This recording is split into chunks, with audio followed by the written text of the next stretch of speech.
The crown jewels of history glitter with blood as often as gold. Tonight, as moonlight filters through your window and the world grows quiet, we shall walk through the shadowed corridors where queens once ruled with hearts of ice and hands of iron. These are not tales of gentle monarchs who guided with wisdom, but of women whose reigns became synonymous with terror, whose very names still send shivers through the centuries. Close your eyes, dear listener, and let your mind drift back through time. Feel the weight of ancient stones beneath your feet. Hear the whispers of courtiers who dared not speak their fears aloud. For tonight, we journey into the darkest chapters of queenship, where power corrupted absolutely and mercy was a foreign tongue. History has long debated whether power corrupts differently when worn by women, whether the crown weighs heavier on a queen's head than a king's. But, as you'll discover in these 12 tales, cruelty knows no gender, and absolute power can twist any soul, regardless of the body that houses it.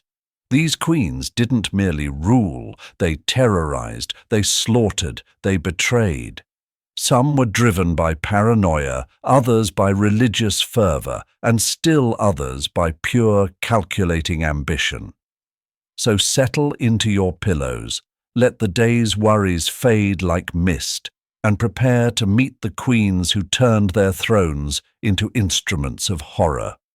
From the sun-scorched island of Madagascar to the frozen halls of Russia, from ancient Rome to revolutionary China, these women carved their names in history with the suffering of their subjects. On a humid morning in 1788, in a modest dwelling far from any palace, a girl named Ranavalona was born to common parents who could never have imagined their daughter would one day transform an entire kingdom into a realm of terror. The island of Madagascar slumbered peacefully that day, unaware that its future tyrant had just drawn her first breath. Ramavo's path to power began not with royal lineage, but with a twist of fate. Her father, Andrianza Lamanjaka, uncovered a plot against the life of King Andrian Ampoinimerina. Though not her biological father, she was born to Prince Rambolamasoandro. Andrianza Lamanjaka's loyalty earned the family royal favor. As reward, the grateful king adopted young Ramavo into the royal household, where she was given the name Rabodonandrian Ampoinimerina. The king even arranged her marriage to his son, Prince Radama, binding her destiny to the throne through gratitude rather than birthright. When Radama became King Radama I in 1810, the young woman found herself queen of a rapidly modernizing nation. Her husband welcomed European missionaries, established schools, and opened Madagascar to foreign trade. But while Radama dreamed of progress, his queen watched with growing alarm as foreign influences seeped into their island kingdom like poison into pure water. The queen, who had been raised from nothing, harbored a deep resentment toward these pale-skinned strangers who walked her homeland as if they owned it. She saw their Christianity not as salvation, but as invasion, their schools not as enlightenment, but as indoctrination. In the shadows of her husband's court, she gathered allies among those who shared her fears. The old guard who remembered when Madagascar belonged only to the Malagasy. When Radama died in 1828 at the young age of 36, succession should have passed to one of his nephews according to tradition. But Ranavalona, as she now called herself, had spent 18 years preparing for this moment. With the backing of powerful military leaders who feared the erosion of their influence under continued European guidance, she struck swiftly and without mercy. Those who supported the rightful heirs were seized in their beds before dawn broke. By sunrise, Ranavalona stood before the people as their queen, her hands already marked by the elimination of rivals. The executions were swift and public, a clear message that a new era had begun. The commoner's daughter had claimed the throne through cunning and violence, and she would hold it the same way. Ranavalona wasted no time in reversing her late husband's policies. Within months, she expelled the Christian missionaries who had worked for years to establish churches and schools. The London Missionary Society, which had invested heavily in Madagascar's education, found their teachers fleeing for their lives. She outlawed the Latin alphabet, burned the books printed in Malagasy, and declared that any subject caught practicing Christianity would face the Tangina ordeal, a traditional trial by poison that few survived. The Tangina ritual became Ranavalona's favorite tool of justice. Accused individuals were forced to swallow poison extracted from the Tangina nut, followed by 3 pieces of chicken skin. If they could regurgitate all 3 pieces and survive the poison, they were declared innocent. Most perished in agony, their guilt or innocence determined by their body's ability to withstand toxins rather than any evidence of wrongdoing. But paranoia, once it takes root in a ruler's heart, grows like a cancer. What began as persecution of Christians expanded into a reign of terror that consumed anyone who aroused the Queen's suspicions. Nobles who had grown wealthy under Radama's trade policies found themselves accused of conspiracy. Villages that had prospered from European contact were destroyed completely, their inhabitants scattered or enslaved. The Queen's cruelty reached its zenith during what historians would later call the Great Persecution of 1835. Convinced that Christian converts were plotting to overthrow her, Ranavalona ordered a systematic purge that would leave the highlands of Madagascar strewn with casualties. Soldiers swept through villages at dawn, dragging suspected Christians from their homes. The fortunate ones faced immediate execution. The unfortunate endured torture designed to force them to reveal the names of other converts. One missionary who escaped wrote in his journal, "The Queen has become like a rabid beast, devouring her own people. Yesterday I witnessed 100 souls cast from the cliff at Ampa Marinana, their crime being ownership of a Bible. Their cries echo still in my ears." The cliff he referenced became known as the Place of Hurling, where thousands met their end during Ranavalona's reign, their remains left unburied as a warning to others. But Ranavalona's brutality extended far beyond religious persecution. She reinstituted the practice of Fanompawana, forced labor that essentially enslaved her entire population. Every Malagasy subject owed the Queen unpaid work, and she used this ancient right to undertake massive construction projects that claimed workers by the thousands. The building of her palace complex at Antananarivo alone cost an estimated 10,000 lives, as workers labored without adequate food, water, or rest in the crushing heat. The Queen's military campaigns were equally devastating. Determined to prove Madagascar needed no foreign influence to be mighty, she launched wars against neighboring tribes and kingdoms. Her armies, armed with spears and ancient muskets, suffered catastrophic losses against better-equipped enemies. But Ranavalona measured victory not in strategic gains, but in the fear she inspired. Villages that resisted were razed, their populations enslaved or eliminated. Those who surrendered fared little better, often forced to undergo the Tangina ordeal to prove their loyalty. European traders who had once flocked to Madagascar's shores learned to fear the Queen's unpredictability.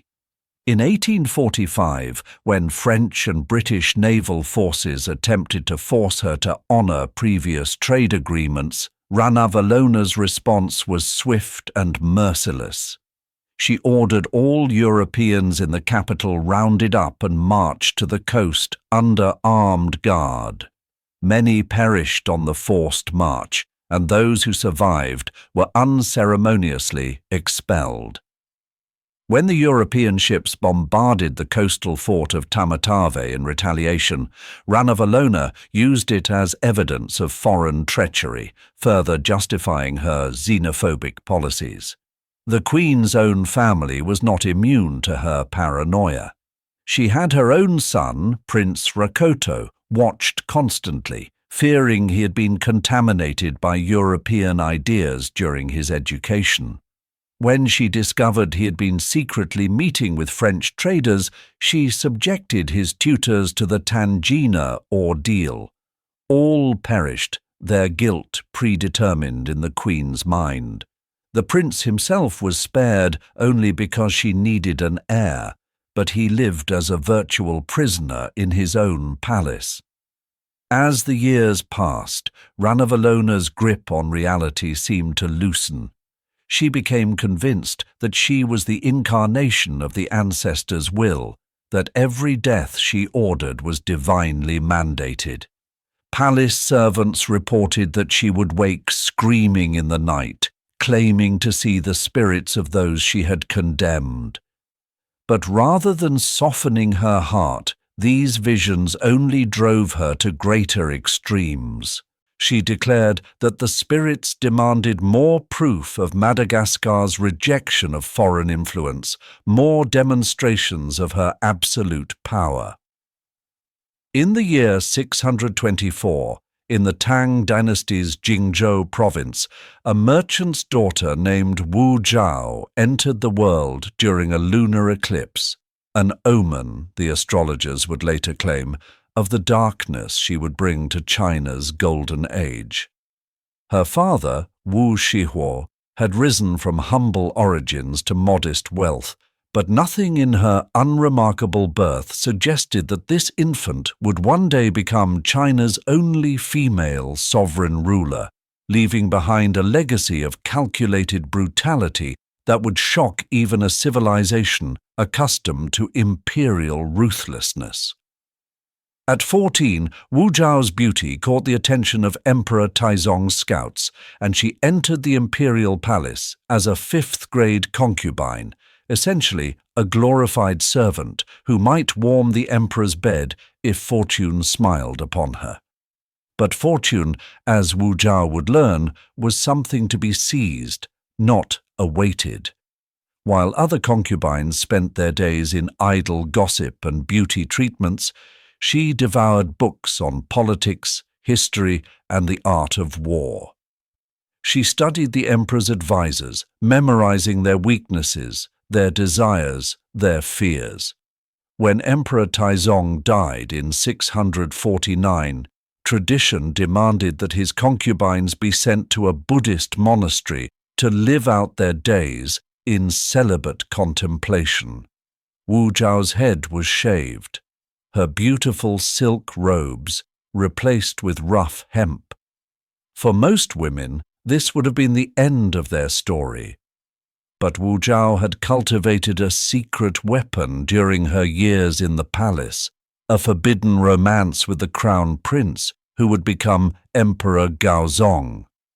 Within 2 years, the new emperor shocked the court by recalling Wu Zhao from the monastery, initially installing her as a concubine, but quickly elevating her status as she bore him sons. The Empress Wang, childless and losing her husband's favor, made the fatal error of encouraging the relationship, hoping Wu Zhao would distract the emperor from another rival. She failed to recognize the serpent she had welcomed into her nest. What happened next would become one of the most debated episodes in Chinese history. In 654, Wu Zhao gave birth to a daughter. Days later, the infant was found lifeless in her crib, apparently suffocated. Wu Zhao accused Empress Wang of murdering the child out of jealousy. Modern historians debate whether Wu Zhao sacrificed her own daughter to frame her rival, but contemporary chroniclers had no doubt. They recorded in horrified whispers that the ambitious concubine had traded her own flesh and blood for power. The accusation destroyed Empress Wang. Emperor Gaozong, grief-stricken and manipulated by Wu Zhao's tears, stripped his wife of her title. But Wu Zhao's vengeance was not complete. Both Empress Wang and the emperor's favorite concubine, consort Xiao, were imprisoned in the palace. According to court records, Wu Zhao ordered their hands and feet severed before having them thrown into wine vats to slowly drown. As they perished, consort Xiao cursed Wu Zhao, swearing she would be reborn as a cat to torment her. For the rest of her life, Wu Zhao banned cats from every palace she inhabited. Now, Empress Wu, she moved swiftly to consolidate power. The emperor, weak-willed and increasingly ill with what historians believe was hypertension, became her puppet. She sat behind a screen during court sessions, issuing orders in his name. Officials who questioned her growing influence found themselves accused of treason. The fortunate ones were merely exiled. Most met their ends through forced suicide or elaborate executions. Her own family was not spared from her ruthless ambition. When her eldest son, Crown Prince Li Hong, showed signs of independence and compassion, particularly in opposing his mother's harsh treatment of his half-sisters, he conveniently perished during a banquet. Poison was suspected, but never proven. Her second son, Li Xian, was accused of plotting rebellion and exiled, later forced to commit suicide. Even her own sister, who had helped her return from the monastery, was eliminated when she became too influential at court. In 683, Emperor Gaozong died, and Wu Zhao's third son became Emperor Zhongzong. Within 6 weeks, she had deposed him for attempting to appoint his father-in-law to high office without her permission. She replaced him with her youngest son as Emperor Ruisong, but he was emperor in name only. Wu Zhao held all the power, ruling through terror and an extensive network of secret police. The secret police, known as the cruel officials, became the instruments of Wu Zhao's paranoia. Led by men like Lai Junchen and Zhou Xing, they perfected torture techniques that could extract confessions from anyone. The bronze pillar forced victims to climb a heated metal column until they confessed or perished. The phoenix sunning its wings stretched victims until their joints dislocated. These men competed to devise new torments, knowing that their empress rewarded creativity in cruelty. In 690, Wu Zhao took the unprecedented step of declaring herself Emperor of China, establishing the Zhou dynasty. She was 66 years old, but her appetite for power remained undiminished. To legitimize her rule, she claimed to be the reincarnation of Maitreya Buddha and commissioned the Dayun Jing, a Buddhist text that prophesied a female ruler would purify the world. Monks who refused to preach this doctrine vanished into the palace dungeons. The February wind howled through Greenwich Palace on the 18th day of 1516 as Catherine of Aragon laboured to bring forth her only surviving child. The infant girl who emerged into that cold dawn would grow to unleash a firestorm of religious persecution that would earn her history's most chilling sobriquet: Bloody Mary. Princess Mary Tudor's entry into the world was marked not by celebration, but by her father, King Henry VIII's bitter disappointment at yet another daughter instead of the son he craved. Mary's childhood was a paradise that would make her later fall all the more devastating. For her first decade, she was the pearl of the English court, lavished with affection and educated as befitted a future queen. She mastered Latin, French, and Spanish, excelled at music, and showed a precocious understanding of theology that delighted her devoutly Catholic mother. Foreign ambassadors praised her grace and intelligence, and her father, despite his disappointment, showed her genuine affection. But in 1527, paradise crumbled. Henry VIII, desperate for a male heir and infatuated with Anne Boleyn, sought to annul his marriage to Catherine of Aragon. Mary, then 11, watched her world disintegrate as her father broke with Rome, declared himself head of the Church of England, and bastardized his own daughter. Overnight, she went from Princess of Wales to Lady Mary, a bastard child with no right to the throne. The teenager who had once danced in cloth of gold now lived in fear and poverty. Anne Boleyn, her father's new queen, demanded Mary serve as lady-in-waiting to her infant half-sister, Elizabeth. When Mary refused to acknowledge Anne as queen or Elizabeth as legitimate, she was confined to various remote manor houses, denied access to her mother, and subjected to constant humiliation. Her servants reported that she lived in terror of poisoning, often unable to eat or sleep. For 20 years, Mary endured degradation and isolation. She watched her father execute wives and friends with equal casualness. She saw her beloved Catholic faith outlawed, monasteries destroyed, and priests hunted like criminals. Each slight, each cruelty, each martyred Catholic hardened her heart like steel in a forge. By the time she finally ascended to the throne in 1553 at age 37, Mary Tudor had been transformed from a loving child into an instrument of vengeance. Her coronation was greeted with jubilation by England's Catholics, who saw in her their salvation. Mary initially showed mercy, releasing political prisoners and declaring she would force no one's conscience. But when Protestant unrest erupted within months of her accession, including Wyatt's rebellion that nearly toppled her from the throne, something snapped within the Queen. The girl who had suffered for her faith would now make others suffer for theirs. The burnings began in February 1555 with John Hooper, Bishop of Gloucester. The executioner had poorly prepared the pyre using green wood that burned slowly. Hooper suffered for 3/4 of an hour, crying out, "Lord Jesus, have mercy upon me," until his lips were too charred to speak. Witnesses reported that his lower body burned away while he still lived, beating his breast with his one remaining arm until it fell into the flames. Far from deterring Protestants, Hooper's agonizing death created a martyr. Mary, rather than being horrified by reports of Hooper's prolonged suffering, saw it as divine justice. She had waited decades for God to restore the true faith to England, and she would not falter now.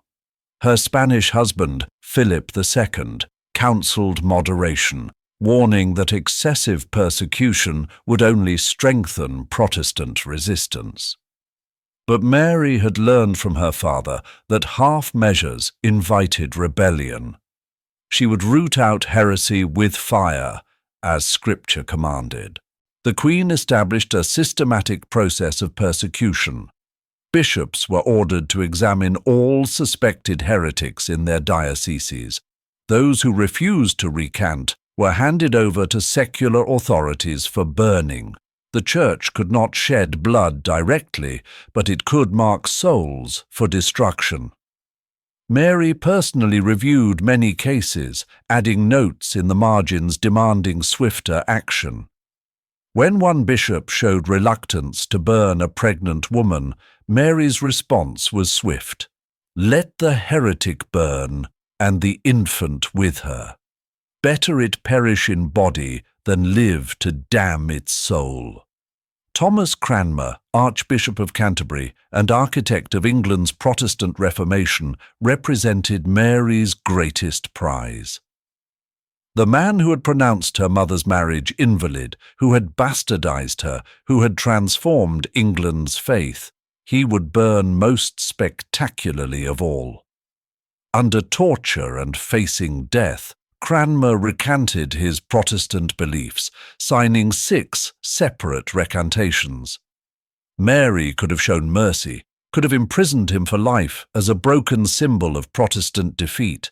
Instead, she demanded his execution proceed. On March 21, 1556, Cranmer was led to the stake in Oxford. In his final speech, he shocked the crowd by renouncing his recantations and reaffirming his Protestant faith. As the flames rose, he thrust his right hand, the hand that had signed the recantations, into the fire first, crying, "This hand hath offended." His courage in death undid all Mary's propaganda victory, creating the most powerful martyr of her reign. The burnings spread across England like plague. In Colchester, 23 people were executed in a single day. In Stratford-atte-Bow, 13 were chained to 3 stakes, perishing together in a mass execution. The victims came from every level of society, bishops and brewers, scholars and servants. Many were women, itself shocking in an age that rarely executed females. Some were barely more than children. William Hunter was 19 when he burned for reading the Bible in English.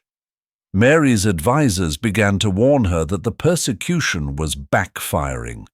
Each burning created new converts to Protestantism. Secret congregations multiplied. Protestant pamphlets flooded in from the continent, dubbing her Bloody Mary and comparing her to Jezebel and Nero. Even Catholics began to murmur that the Queen's barren womb, her phantom pregnancies that produced only bitter disappointment, was God's judgment on her cruelty. On April 13, 1519, in the Republic of Florence, Caterina Maria Romula di Lorenzo de' Medici drew her first breath in the shadow of death. Her mother, Madeleine de la Tour d'Auvergne, died of plague within days of giving birth. Her father, Lorenzo de' Medici, Duke of Urbino, followed his wife to the grave before their daughter's first month ended. The orphaned infant, heir to the legendary Medici banking fortune, would grow to become France's most feared queen mother, orchestrator of massacres that would drench French soil in Huguenot blood. Catherine's childhood was a pawn's existence on Europe's political chessboard. At age 5, she was imprisoned by Florentine Republicans who had overthrown Medici rule. The child spent months in convents, never knowing if each day would be her last. Some demanded she be chained naked to the city walls when imperial forces besieged Florence. Others suggested placing her in a brothel to destroy her value as a marriage prize. Though she survived these ordeals, they carved deep grooves of paranoia and ruthlessness into her character. In 1533, Pope Clement VII, her uncle and guardian, arranged her marriage to Henri, Duke of Orleans, second son of King Francis I of France. The 14-year-old bride arrived at the French court to sneers and contempt. The French nobility mocked her as the shopkeeper's daughter, a merchant's offspring unworthy of royal blood. Her husband, besotted with his mistress Diane de Poitiers, a woman 20 years his senior, barely visited Catherine's bed. For 10 years, Catherine remained childless while Diane de Poitiers reigned as the true queen of Henri's heart. The court whispered of divorce, of sending the barren Italian back to Florence in disgrace. Desperate, Catherine consulted astrologers, swallowed revolting fertility potions, and even allegedly resorted to the occult practices she had learned from her childhood companion, the notorious magician Cosimo Ruggieri. Whether through magic or nature, she finally conceived, ultimately bearing 10 children and securing her position. When Henri became King Henri II in 1547, Catherine found herself Queen of France in name but not in power. Diane de Poitiers controlled the king, the court and policy. Catherine smiled, submitted and studied. She built networks of informants, collected secrets like precious gems and waited with the patience of a spider. She knew from her Medici heritage that revenge, like certain poisons, grew more potent with age. Her time would come, and when it did, she would be ready. Henri's death in 1559 changed everything. A splinter from a shattered lance pierced his eye during a tournament, and he died in agony 10 days later. Catherine, after 26 years of humiliation, finally held power as regent for her young son Francis II. Her first act was to banish Diane de Poitiers, stripping her of the crown jewels and the magnificent Château de Chenonceau. But this petty vengeance was merely the appetizer to a feast of retribution that would follow. Francis II died within a year, leaving Catherine as regent for her 10-year-old son Charles IX. France teetered on the edge of religious civil war between Catholics and Huguenots, French Protestants. Catherine initially attempted balance, issuing edicts of toleration and arranging marriages between the factions. But her Italian Machiavellian instincts whispered that balance meant weakness, that only decisive action could preserve her children's throne. The wars of religion that followed transformed Catherine from political operator to architect of atrocity. She orchestrated assassinations with the casual efficiency of her Medici ancestors arranging bankruptcies.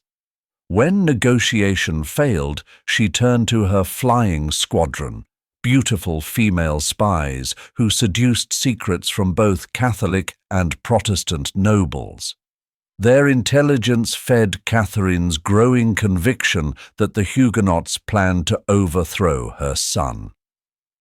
By 1572, Catherine had arranged a masterstroke of reconciliation, the marriage of her daughter Marguerite to the Protestant prince Henri of Navarre.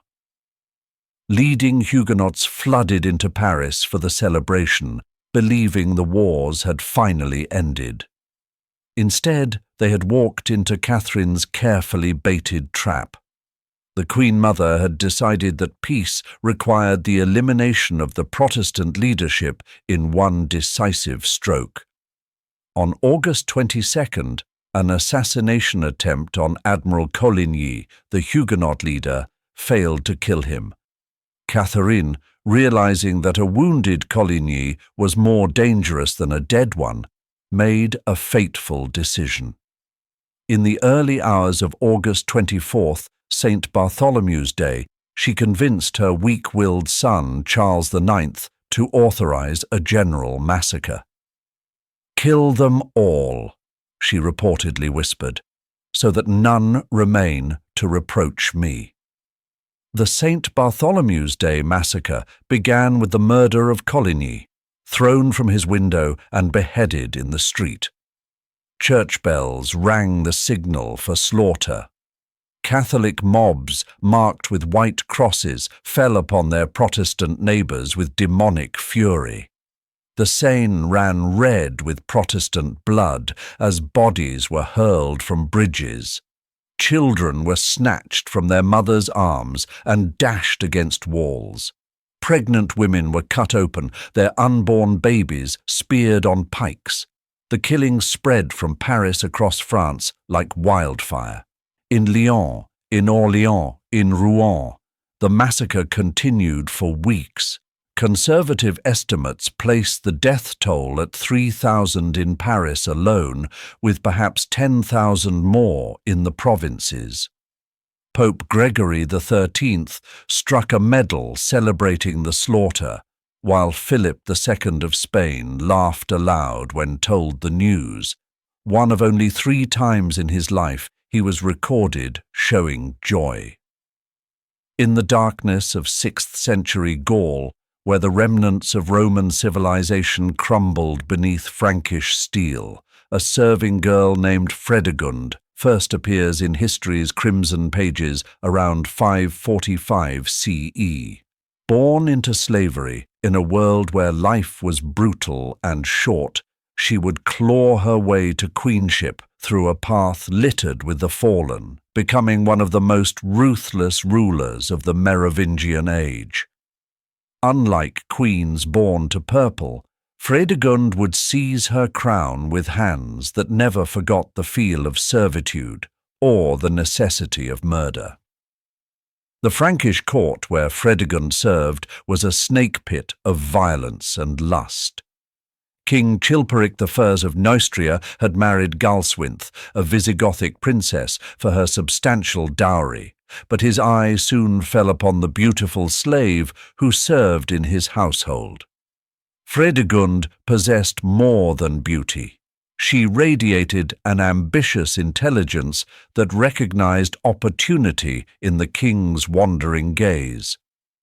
While other servants cowered, she cultivated the royal attention with calculated precision. Galswinthe's death in 568 shocked even the violence-hardened Frankish nobility. The queen was found strangled in her bed, and before her body was cold, Chilperic elevated Fredegund from concubine to queen. Brunhilde, Galswinthe's sister and Queen of Austrasia, immediately accused Fredegund of murder.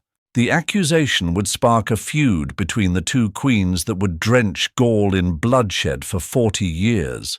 But Fredegund had learned early that power required sacrifice, especially of others. As queen, Fredegund faced constant threats. The nobility despised her low birth, the clergy condemned her pagan practices, and Brunhilde marshalled armies for vengeance. Fredegund's response was swift and merciless. She cultivated a network of assassins who struck down her enemies with poisoned daggers and tampered wine. When Bishop Praetextatus of Rouen dared criticize her elevation, she had him stabbed at Easter Mass, reportedly visiting him as he lay dying to mock his fate. Fredegund's own stepsons posed the greatest threat to her power. Chilperic had 3 sons from his first marriage, Theudebert, Merovech, and Clovis, who stood between her children and the throne. Theudebert died in battle under suspicious circumstances after Fredegund convinced Chilperic to send him on a suicidal military expedition. Merovech, who had dared marry Brunhilde in defiance of his father, found himself hunted across Gaul until, trapped and desperate, he ordered his own servant to kill him rather than face Fredegund's tortures. Clovis, the youngest and most careful of the 3, lasted longest. But when Fredegund's own sons died in a dysentery epidemic that swept through Gaul in 580, she accused Clovis of witchcraft, claiming he had cursed her children. Under torture, Clovis's servants confessed to whatever Fredegund desired. Clovis himself was stabbed to death, allegedly while hunting, though witnesses reported seeing one of Fredegund's agents fleeing the scene. With the stepsons eliminated, only Fredegund's children could inherit Neustria. The queen's paranoia grew with her power. She saw conspiracies in every shadow, poison in every cup. Her methods of interrogation became legendary for their cruelty. She would have suspected traitors' hands and feet burned with hot irons, their eyes gouged out if they refused to confess. One chronicle records her forcing an accused woman to hold red-hot iron bars to prove her innocence. When the woman's hands burned, Fredegund declared her guilty and had her executed. Even childbirth became a weapon in Fredegund's arsenal. When she bore a son in 582, she accused a palace woman of cursing the child when he fell ill. The woman, her daughter, and several others were tortured until they confessed to witchcraft.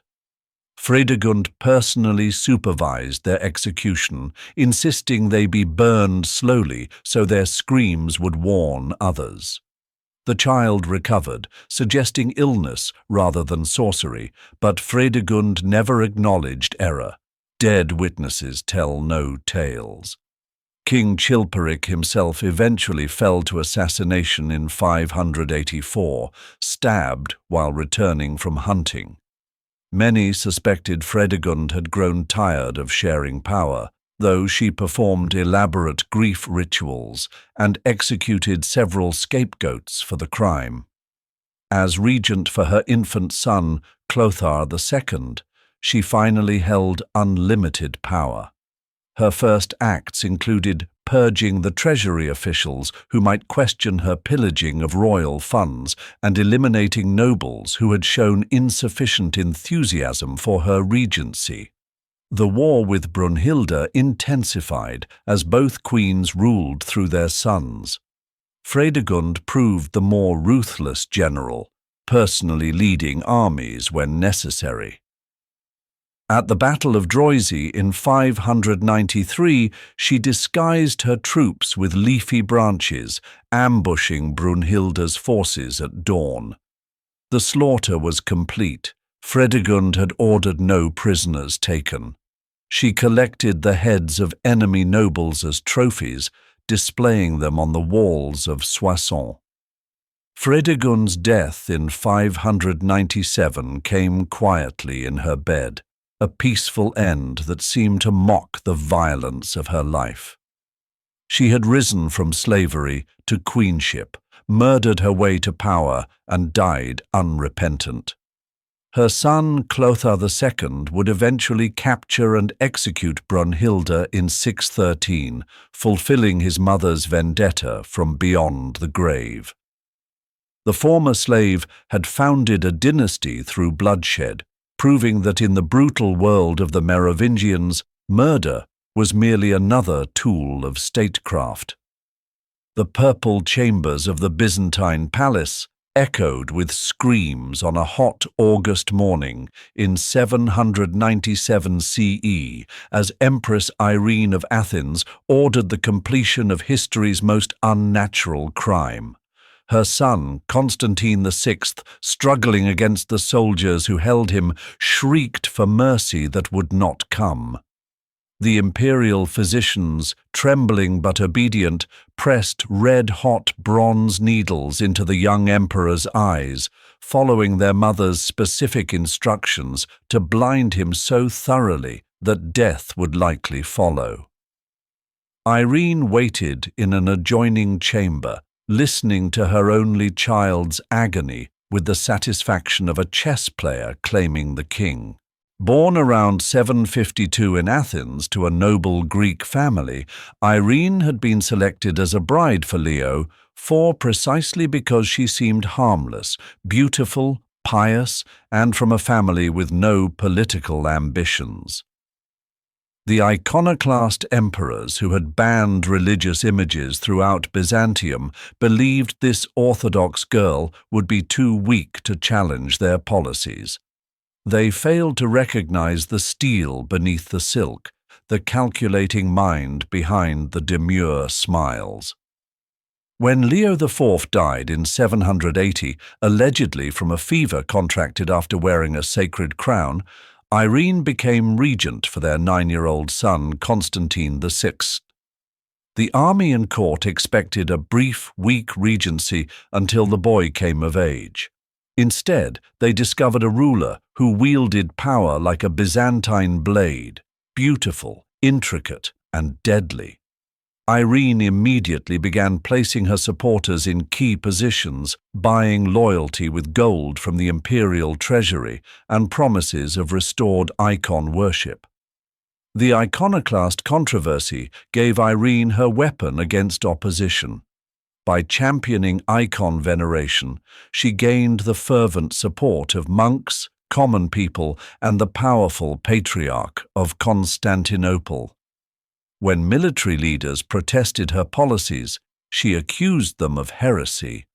The general who had led Leo's armies found himself forcibly ordained as a priest, neutralizing his temporal power. Others simply disappeared into the palace dungeons, their fates whispered but never confirmed. As Constantine grew older, tension between mother and son escalated into open warfare. At 17, Constantine attempted to claim his rightful power, supported by Armenian troops who chafed under Irene's rule. The young emperor's first act was to arrest his mother's chief advisor and lover, the eunuch Staurakios. But Irene had spent years cultivating alternative power bases. Bribes flowed like water, and soon Constantine's supporters melted away. Within months, she had forced her son to restore her as co-emperor. The uneasy joint rule lasted only 2 years before exploding into civil war. Constantine, now married and expecting an heir, represented a mortal threat to Irene's power.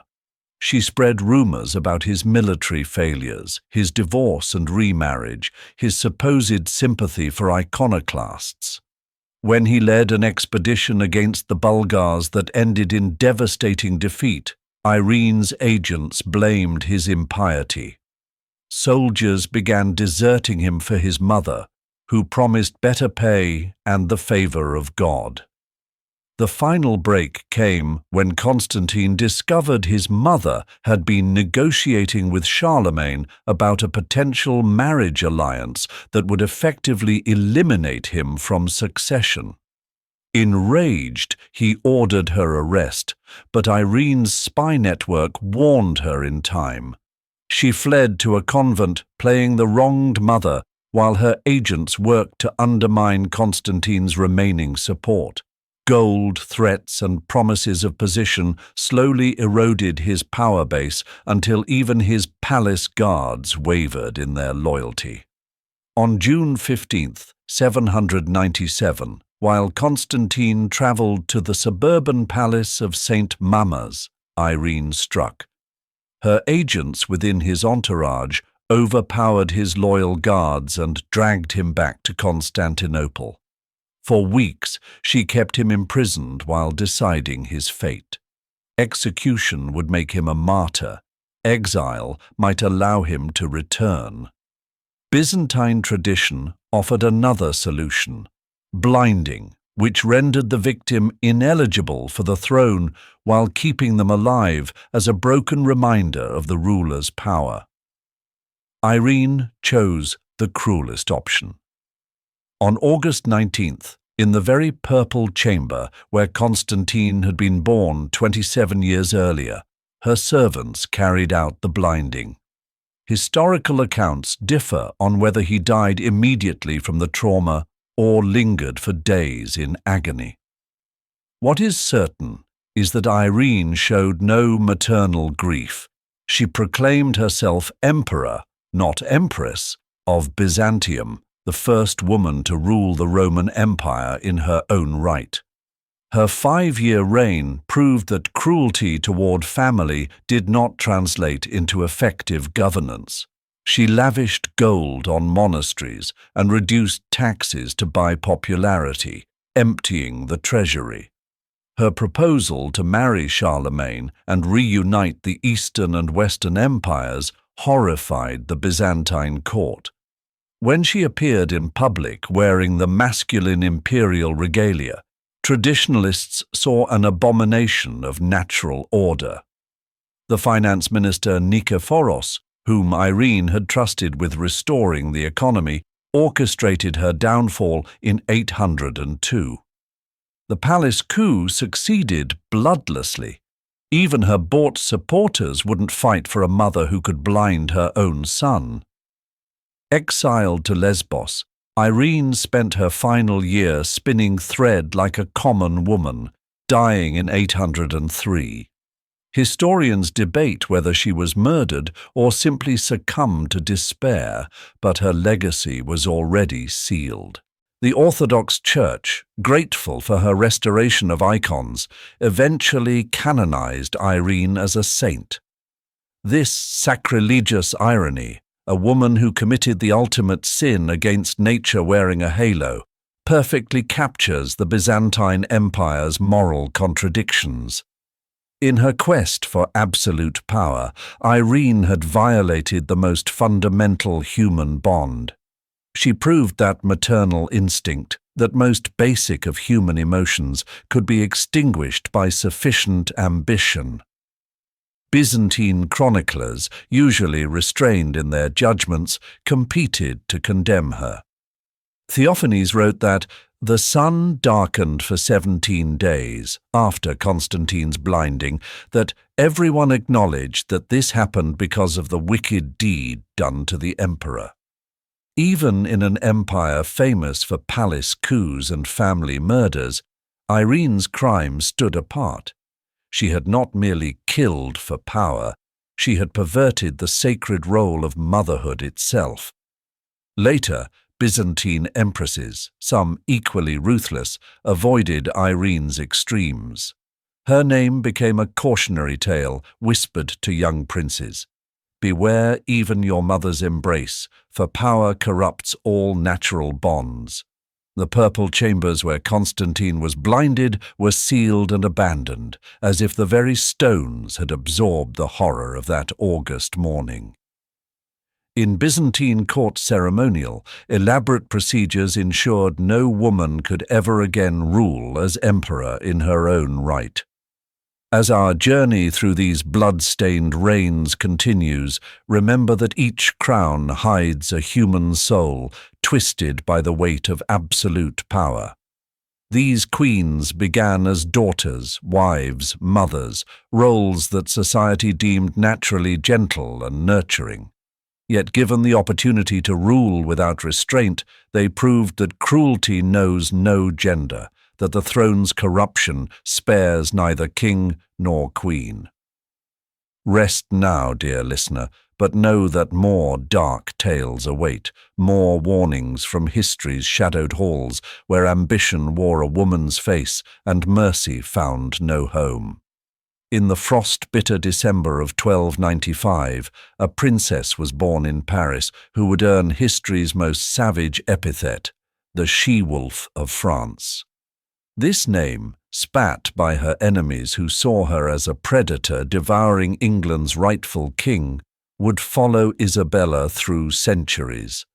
Isabella, daughter of Philip IV of France, the king who destroyed the Knights Templar, entered a world where royal women were expected to be beautiful pawns, silent and submissive. Instead, she would orchestrate the downfall of her own husband, plunge England into chaos, and rule with such rapacious greed that even hardened medieval chroniclers recoiled at her excesses. Isabella's beauty was legendary from childhood. Contemporary accounts describe her golden hair, sapphire eyes, and a grace that could silence a room. At 12, she was shipped to England to marry Edward II, a political alliance meant to secure peace between eternal enemies. The wedding at Boulogne Cathedral in 1308 glittered with promise. The most beautiful princess in Europe wedding the young Plantagenet king. But Isabella discovered on her wedding night that her husband's heart belonged elsewhere, to a young Gascon knight named Piers Gaveston. Edward's infatuation with Gaveston went beyond the battlefield companionships common among medieval nobility. He lavished his favourite with titles, lands and jewels, including pieces from Isabella's own wedding gifts. At her coronation, Gaveston wore purple robes embroidered with pearls, outshining the Queen herself. When nobles complained, Edward made Gaveston Earl of Cornwall and had him carry the crown at the ceremony. Isabella, trained in the sophisticated French court, understood the insult perfectly. For years, Isabella endured humiliation with strategic patience. When barons finally cornered and executed Gaveston in 1312, she hoped her marriage might improve. Instead, Edward found new favourites in the Despencer family, who proved even more dangerous. Hugh Despencer the Younger, in particular, poisoned Edward against his queen, intercepting her letters, reducing her income, and convincing the king to confiscate her lands. By 1321, Isabella found herself virtually imprisoned, her children used as hostages to ensure her compliance. The breaking point came in 1324, when Edward seized all her estates and dismissed her household, claiming she might sympathize with her brother, Charles IV of France, during a dispute over Gascony. Isabella's request to visit her family in France provided unexpected opportunity. Edward, needing a negotiator, foolishly sent his estranged queen. Once free of England, Isabella shed her mask of submission like a snake shedding skin. In Paris, Isabella encountered Roger Mortimer, a powerful English baron who had escaped from the Tower of London, where Edward had imprisoned him. Their alliance quickly became both political and passionate. Contemporary chroniclers struggled to reconcile the pious queen they thought they knew with the woman who now openly took a lover. But Isabella had learned that traditional feminine virtues brought only suffering. She would forge a new path through steel and determination. Charles IV provided his sister with ships and mercenaries, ostensibly to help her negotiate peace.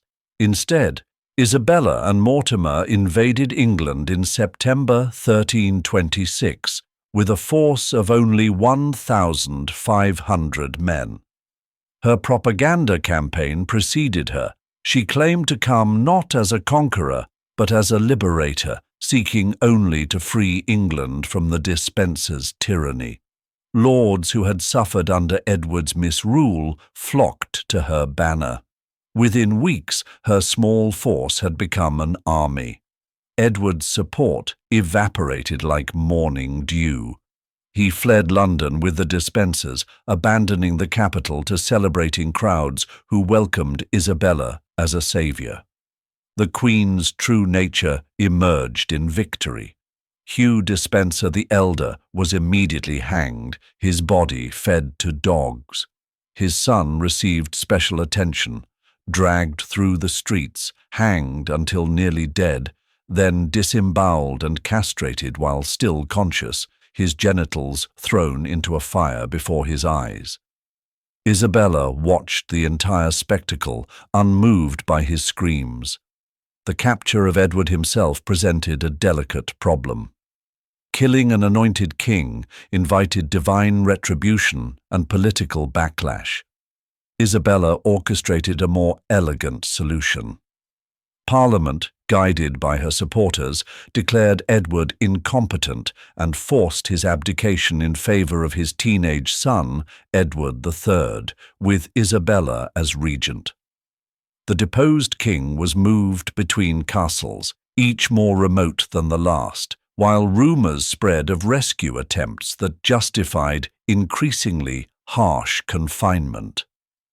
Edward II's death at Berkeley Castle in September 1327 remains history's most debated regicide. The official announcement claimed he died of natural causes, but whispers spoke of horrors. Contemporary accounts vary. Some claim suffocation, others speak of starvation.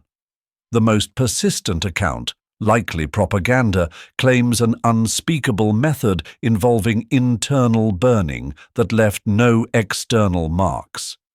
Isabella publicly mourned in widow's weeds while privately rewarding his keepers. The she-wolf had eliminated her prey, earning her epithet through the ruthless destruction of her husband. With Edward dead and her son a malleable teenager, Isabella and Mortimer ruled England absolutely. They awarded themselves vast estates confiscated from Edward's supporters, accumulated treasure that scandalized even medieval standards of royal greed. Mortimer was made Earl of March and treated as king in all but name, sitting beside Isabella at court while young Edward III was kept in genteel captivity. The she-wolf had devoured her prey and now gorged on the carcass of royal power. But Isabella had raised her son too well in the arts of dissemblance. Edward III, approaching his 18th birthday, had learned patience and plotting from a master. In October 1330, he struck with the swift precision his mother had taught him. While Isabella and Mortimer lay in Nottingham Castle, believing themselves secure, Edward's men entered through a secret tunnel. Mortimer was seized in his nightshirt, dragged past Isabella's chambers as she screamed, "Fair son, have pity on gentle Mortimer." The young king showed the mercy his mother had taught him, none at all. Mortimer was hanged at Tyburn like a common criminal, his body left to rot for 2 days.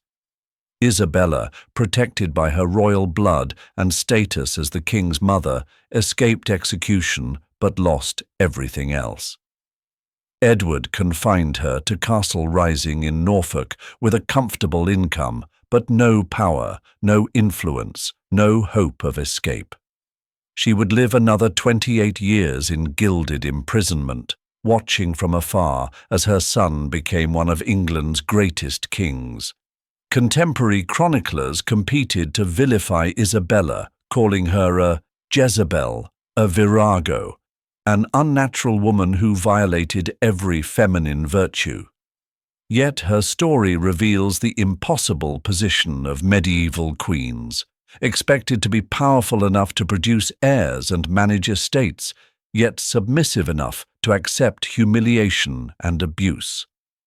Isabella chose a third path, using the very qualities that made her valuable, beauty, intelligence, fertility, as weapons to seize what she was never meant to have.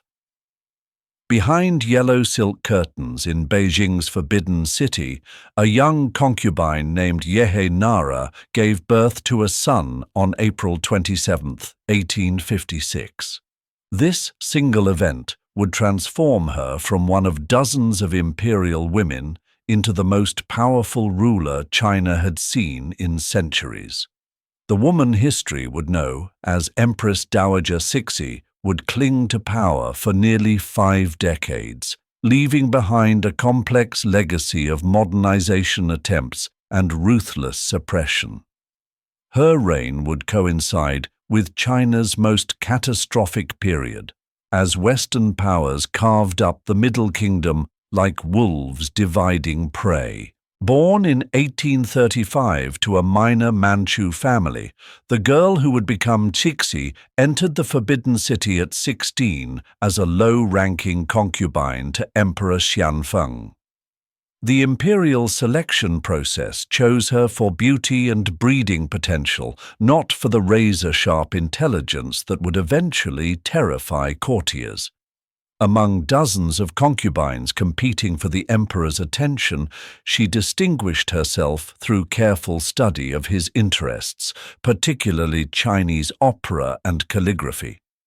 When she bore the emperor's only surviving son, she rose from obscurity to influence. Emperor Xianfeng's death in 1861 created a succession crisis that Cixi filled with shocking swiftness. The emperor had appointed 8 regents to guide his 5-year-old son, deliberately excluding the child's mother from power.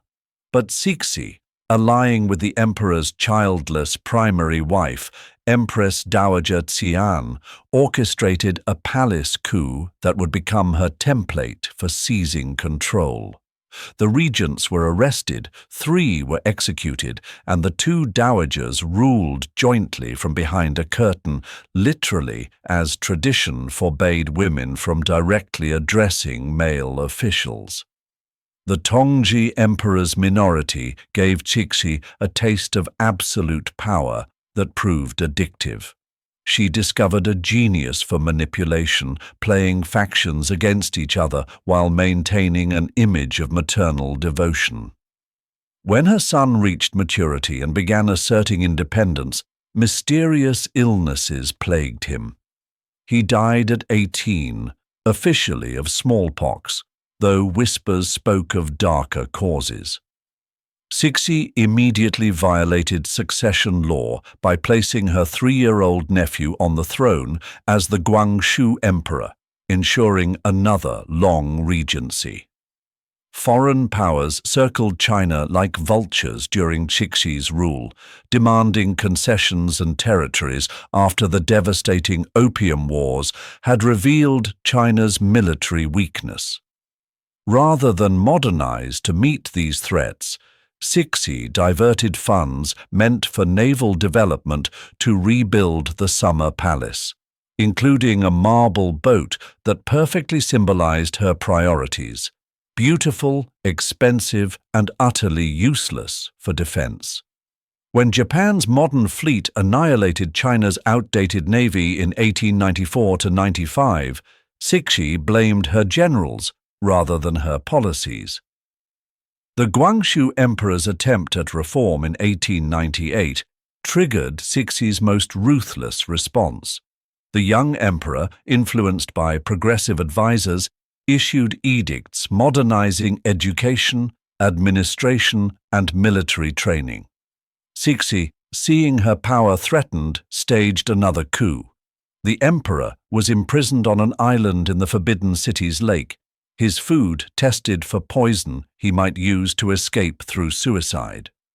6 reform leaders were executed without trial, their heads displayed as warnings. The 100 Days' Reform died, and with it, China's best hope for peaceful modernization. Cixi's support for the Boxer Rebellion in 1900 revealed the depths of her desperation and miscalculation. When the anti-foreign Boxer movement arose, promising to drive out Western influence through martial arts and mystical protection, Cixi saw an opportunity to eliminate foreign interference. She secretly supported the Boxers, even declaring war on all foreign powers simultaneously. An act of catastrophic misjudgment that brought international armies marching on Beijing. As the capital fell, Cixi fled in disguise, leaving behind orders to execute the Guangxu emperor's favorite concubine, who was thrown down a well. The return to Beijing after the Boxer Protocol humiliated Cixi but failed to humble her. She maintained power by playing the reformed monarch, hosting tea parties for foreign diplomats' wives while continuing to crush internal dissent. The massive indemnity imposed on China, 450 million taels of silver, crippled the economy for generations. Cixi's response was to raise taxes on an already starving peasantry while maintaining her own luxurious lifestyle. The Guangxu Emperor's death on November 14, 1908, followed by Cixi's own death the next day, sparked suspicions that endure today. Modern forensic tests on the emperor's remains revealed arsenic levels 2,000 times normal. Cixi, knowing her own death approached, apparently refused to let her prisoner outlive her. She installed another child emperor, Puyi, ensuring chaos would follow her death. Within 3 years, revolution swept away the Qing dynasty she had fought so viciously to preserve. Cixi's legacy remains China's most contentious historical debate. Supporters argue she held together a crumbling empire against impossible odds that any ruler would have struggled with Western imperialism and internal rebellion. Critics see her as the architect of China's century of humiliation, a woman whose selfishness and traditionalism doomed hundreds of millions to poverty, war, and oppression. What cannot be disputed is the cost in human lives. Reformers, rivals, and relatives all sacrificed to her insatiable hunger for power. Her personal habits revealed a woman intoxicated by dominance. She demanded that everyone, including other imperial women, remain standing in her presence for hours. She ate 150-dish meals while famine ravaged the countryside. Her dogs wore jeweled collars worth more than a peasant family could earn in lifetimes. When a eunuch accidentally glimpsed her without makeup, she had his eyes gouged out. These weren't mere eccentricities, but calculated demonstrations that she stood above all moral constraints. In the ancient chronicles of Israel, written in blood and divine wrath, no name echoes with more infamy than Jezebel of Sidon. The Phoenician princess who married King Ahab of Israel around 874 BCE brought with her foreign gods and foreign ways that would transform her into the biblical embodiment of female wickedness. Yet behind the scriptural condemnation lies a more complex tale, a queen who wielded power in her own right, who refused to bow to prophets or patriarchy, and whose violent end would become a cautionary tale for 3,000 years. Jezebel entered Israel as part of a political alliance between Ahab's father and the wealthy Phoenician cities. She brought sophistication, trade connections, and the worship of Baal and Asherah, storm and fertility deities whose cults involved sacred prostitution and child sacrifice. To the prophets of Yahweh, she represented everything corrupt about foreign influence.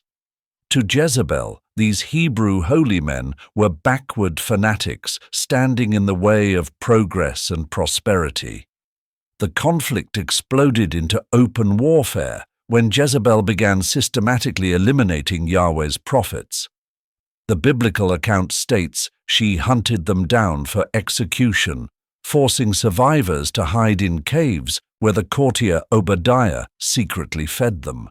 She imported 450 prophets of Baal and 400 prophets of Asherah, housing them at royal expense. The message was clear.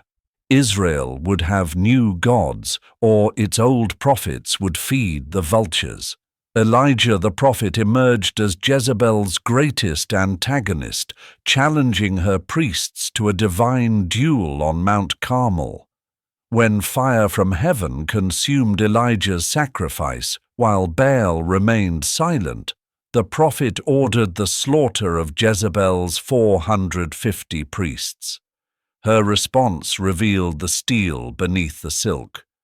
So may the gods do to me, and more also, if I do not make your life as the life of one of them by this time tomorrow. Elijah, the man who had called down fire from heaven, fled before a woman's wrath. The incident of Naboth's vineyard exposed Jezebel's approach to power. When Naboth refused to sell his ancestral vineyard to King Ahab, the king sulked like a child. Jezebel's response was contemptuous. "Do you now govern Israel? Arise, eat bread, and let your heart be cheerful. I will give you the vineyard." She arranged false witnesses to accuse Naboth of blasphemy and treason, ensuring his execution by stoning. The vineyard passed to the crown, and Jezebel had demonstrated that in her Israel, traditional law meant nothing before royal desire.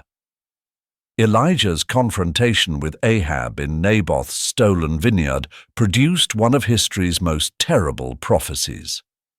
"In the place where dogs licked up the blood of Naboth shall dogs lick your blood. The dogs shall eat Jezebel by the wall of Jezreel." The curse hung over the royal house like a sword, but Jezebel showed no fear. She had survived one husband and would survive this desert prophet's ravings. When Ahab died in battle, his blood indeed pooling where Naboth had died, she must have felt a chill. But queens of Phoenicia were made of sterner stuff than Hebrew superstition. For over a decade after Ahab's death, Jezebel maintained power as queen mother through her sons Ahaziah and Joram. She continued promoting Baal worship, persecuting Yahweh's followers, and treating Israel as her personal domain. But in 842 BCE, the general Jehu led a coup blessed by the prophet Elisha. He killed King Joram with an arrow through the heart, then turned his chariot toward Jezreel, where Jezebel waited in the palace. Jezebel's final hours revealed her character perfectly. Knowing death approached, she didn't flee or beg. Instead, she painted her eyes with kohl, arranged her hair elaborately, and put on her finest royal regalia. When Jehu's chariot appeared, she greeted him from her window with magnificent contempt. "Is it peace, Zimri, murderer of your master?" The insult was exquisite. Zimri was a regicide who had survived only 7 days before being overthrown. Jezebel would meet death as a queen, not a cowering victim. Jehu's response was brutally practical. He called to the eunuchs attending her, "Who is on my side?" When 2 or 3 looked down, he commanded, "Throw her down." They seized their mistress and hurled her from the window. Her blood splattered the wall and horses, which trampled her broken body. Jehu, with calculated cruelty, went inside to eat and drink before ordering her burial. But when servants went to retrieve the corpse, they found only her skull, feet, and palms. Dogs had devoured the rest, fulfilling Elijah's prophecy with literal precision. Biblical authors presented Jezebel's gruesome end as divine justice, proof that foreign queens who corrupted Israel would face God's wrath. Her name became synonymous with sexual promiscuity, idolatry, and female manipulation. Yet modern historians note she acted as Phoenician queens were expected to act, promoting their gods, supporting their priests, and exercising royal prerogatives. Her crime was not being evil, but being foreign, not being wicked, but being powerful, not being immoral, but being female in a patriarchal narrative. Jezebel's legacy extends far beyond ancient Israel. In Christian tradition, she appears in Revelation as a symbol of false prophecy and sexual immorality. The term Jezebel entered English as shorthand for a shameless, scheming woman. Yet this reduction obscures the historical queen who played politics at the highest level, who faced prophets and kings without flinching, who chose a magnificent death over a humble submission. She remains one of history's most powerful examples of how female power, when exercised outside approved channels, becomes demonized across millennia. The marble halls of the Roman palace echoed with feminine laughter on a warm evening in 54 CE, as Agrippina the Younger raised a cup of wine to toast her greatest triumph. Her son Nero had been emperor for a year, making her the most powerful woman in Roman history. The senators who had once scorned her now grovelled for favour. The freedmen who controlled the bureaucracy answered to her commands. She had survived exile, orchestrated murders, and married her own uncle to achieve this moment. Within 5 years, the son she had made emperor would order her assassination. But tonight, Agrippina ruled the world. Born in 15 CE at a military camp on the Rhine frontier, Agrippina entered life surrounded by violence and ambition. Her father, Germanicus, was Rome's golden general, expected to become emperor until his suspicious death in Syria. Her mother, also named Agrippina, challenged Emperor Tiberius over the death and was starved to death in exile. Young Agrippina learned early that in imperial Rome, family connections could elevate you to divine heights or drag you to destruction. Her first marriage at 13 to Gnaeus Domitius Ahenobarbus produced her only child, Lucius, later known as Nero. When astrologers cast the boy's horoscope, Domitius reportedly said, "Nothing produced by me and Agrippina could possibly be good for the state or the people." The prophecy proved more accurate than anyone imagined. Agrippina raised her son to believe he was destined for greatness, while teaching him that anyone, including family, might be sacrificed for power.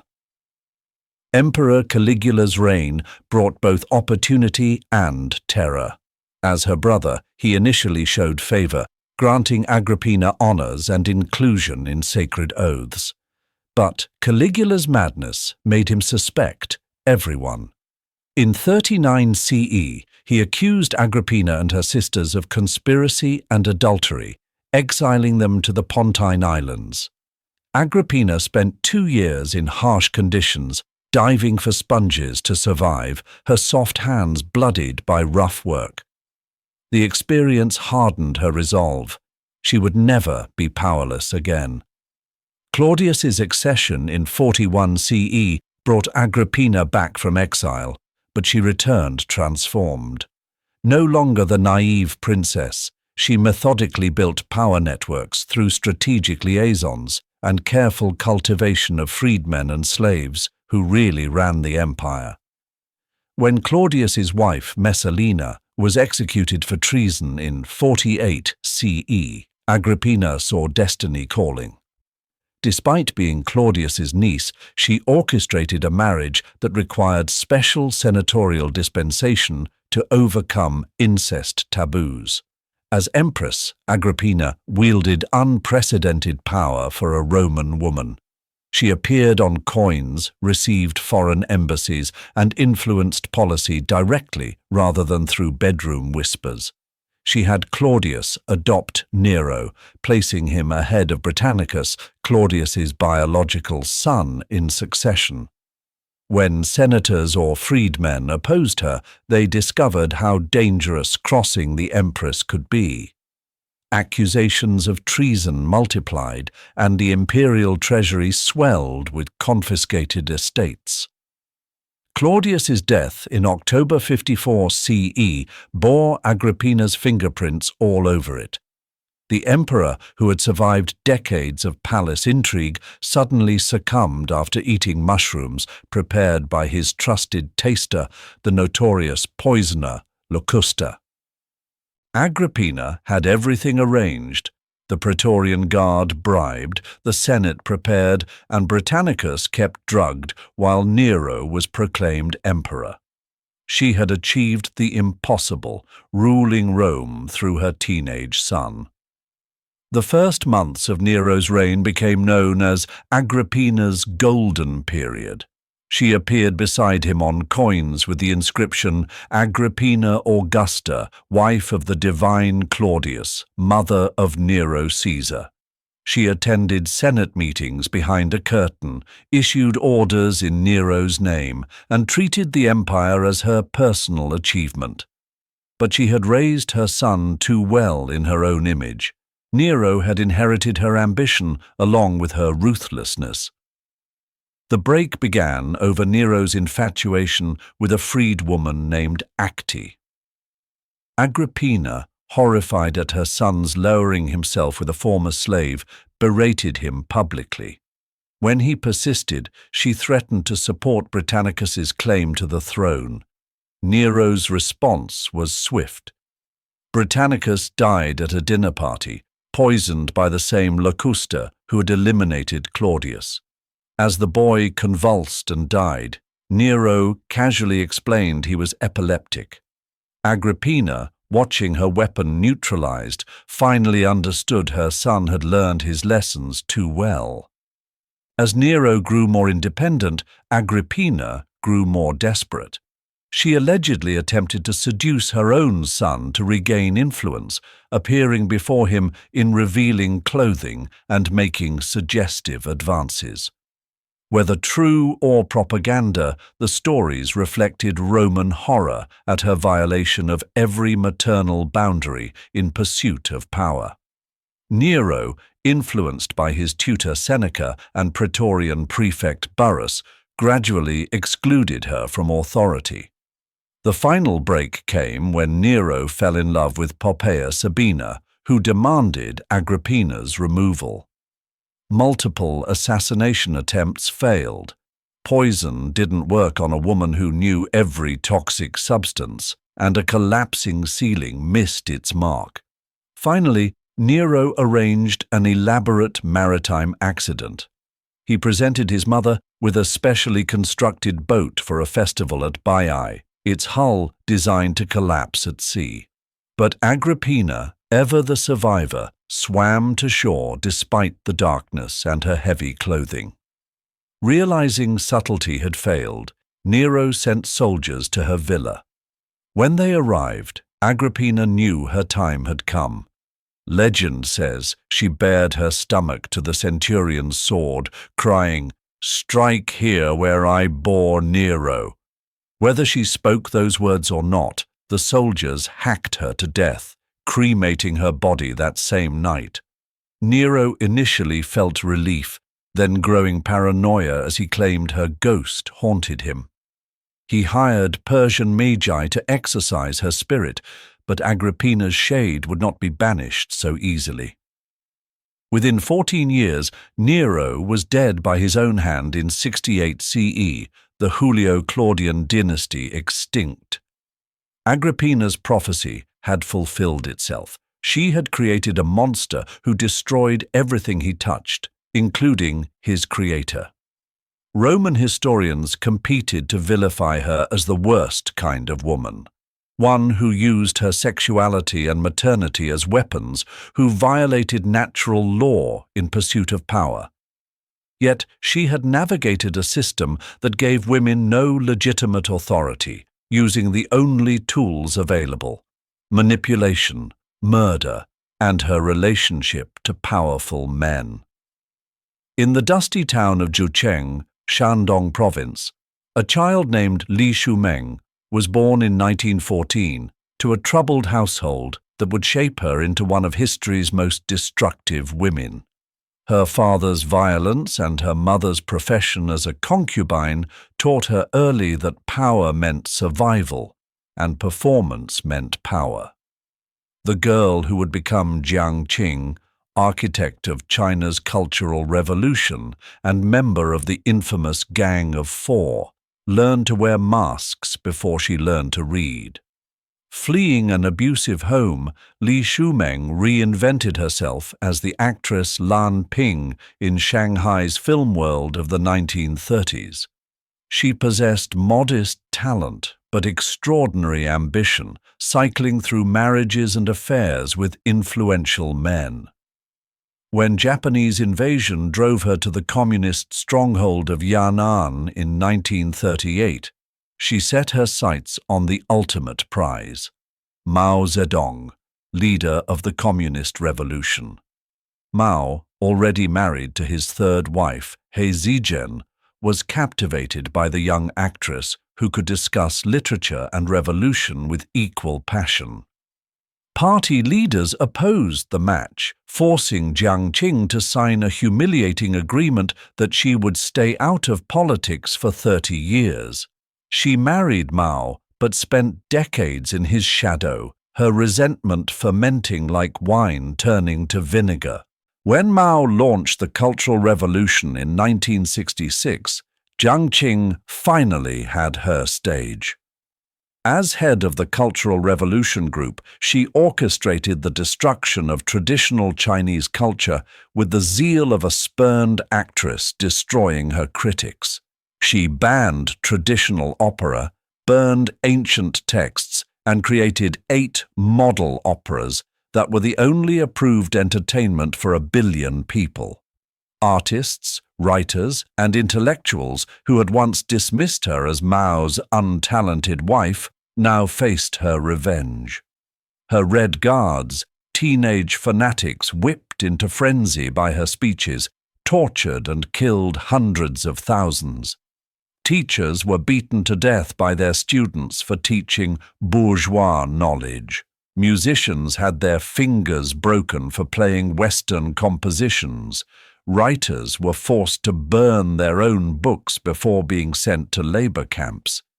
Jiang Qing presided over this cultural genocide with theatrical flair, appearing at struggle sessions to personally condemn former friends and colleagues. The human cost of Jiang Qing's revenge on Chinese society was staggering. Conservative estimates place the death toll of the Cultural Revolution at over 1 million, with millions more imprisoned, tortured, or driven to suicide. Ancient temples were demolished, priceless artifacts destroyed, and 3,000 years of Chinese heritage nearly erased. She turned children against parents, students against teachers, and citizens against each other in a decade-long performance of revolutionary terror. After Mao's death in 1976, Jiang Qing's curtain finally fell. Arrested with 3 co-conspirators as the Gang of 4, she faced trial for crimes against the state. Unrepentant to the end, she declared at her trial, "I was Chairman Mao's dog. Whoever he told me to bite, I bit." Sentenced to death, later commuted to life imprisonment, she spent her final years in custody. On May 14, 1991, Jiang Qing hanged herself in her hospital bathroom, her final performance witnessed by no audience. As the first pale light of dawn creeps through your window, our journey through history's blood-stained queenly chambers draws to its close. These 11 women, Ranavalona, Zetian, Mary Wind, Catherine de' Medici, Fredegund, Irene of Athens, Isabella of France, Cixi, Jezebel, Agrippina, and Jiang Qing, wore crowns that became instruments of terror. They remind us that absolute power corrupts absolutely, regardless of the gender of the hand that wields it. Each queen's story echoes through centuries as a warning. They began as daughters, wives, mothers, but the intoxication of power transformed them into something history struggles to name. Were they monsters, or merely women who played by the brutal rules of their times? Were they worse than kings who committed similar atrocities, or do we judge them more harshly because they violated our expectations of feminine mercy? As you drift into sleep, let these dark tales settle into your dreams, not as nightmares, but as lessons. In every age, in every nation, the temptation of power calls to human ambition. These queens answered that call and were consumed by it, leaving legacies written in blood and tears. Their stories remind us that the price of unchecked authority is always paid in human suffering, that no throne is worth the weight of innocent blood.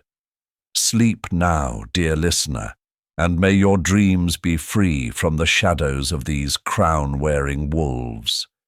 Tomorrow's sun will bring new stories, perhaps of queens who wielded power with wisdom and compassion. But tonight we have walked with history's most terrible monarchs, and in their darkness, perhaps we better understand the light. Rest well, and remember, even the mightiest queens return to dust, but their deeds echo through eternity as warnings to those who would follow their blood-stained paths to power.